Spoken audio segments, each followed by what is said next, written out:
What's worse than a cannibal or a witch? How about a cannibal witch that lives in a cave that is shrouded with a warning for all children? Come with me and let's take a trip across the pond to England, specifically in northern England in a town called Leicestershire, to learn about the tale of Black Annis. Black Annis is described as a blue-faced witch or hag with menacing eyes, jet black hair that looks like straw, claws of iron instead of fingernails, and razor-sharp pointed teeth that are almost like a shark's. She is said to be very ferocious and stalks in the nighttime, hunting for children.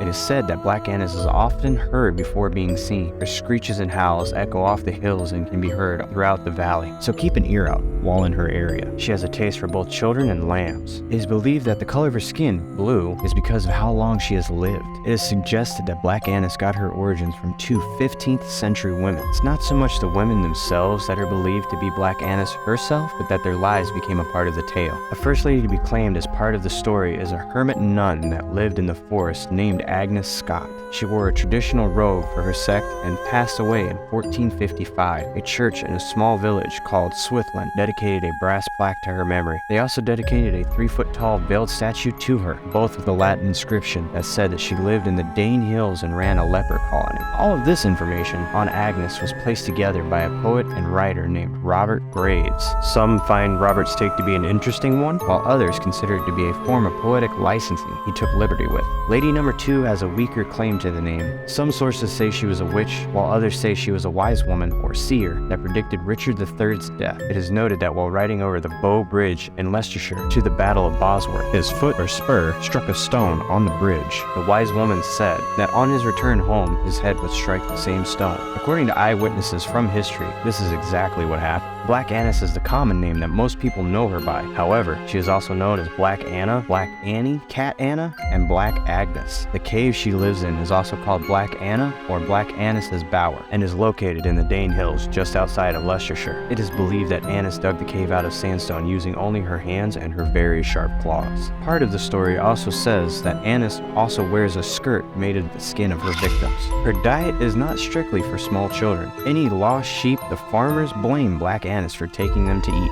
The children of Leicestershire, if misbehaving or staying out after dark, were told, "Watch out or Annis will get you." Annis is said to only come out at night or the sunlight will turn her to stone. As for protection, tying witch herbs above windows and doors is said to stop Annis from entering a house. This precaution was taken due to Black Annis reaching into homes and taking children before glass panes were a common thing in homes. Funny enough, Annis has been commonly associated with the Norse god Hel. It is believed that in more modern times around the early 1940s, Annis is believed to have relocated from her original cave to a place called Scraptoft, Witch's Cave. This cave is still located in the Dane Hills, but is closer to the housing development on the east side of Leicestershire in the outskirts of Scraptoft. The cave itself used to be a pagoda-style building owned by a family named Wigley of Scraptoft and was supposedly designed by James Wigley, who passed away in 1765. The purposes of this building were to entertain guests, storage, and potentially an ice house. According to the research, Black Annis has never spread outside of the Dane Hills or beyond them, and it is not explained as to why she has not ventured out of that area. Could it be something is keeping her there? If so, what is it? Hey, thank you for watching. Click the video on the right to watch my video on Baba Yaga, or click the video on the left to watch the terrifying true story that inspired Candyman by Mr. Ballin. As always, have a good day.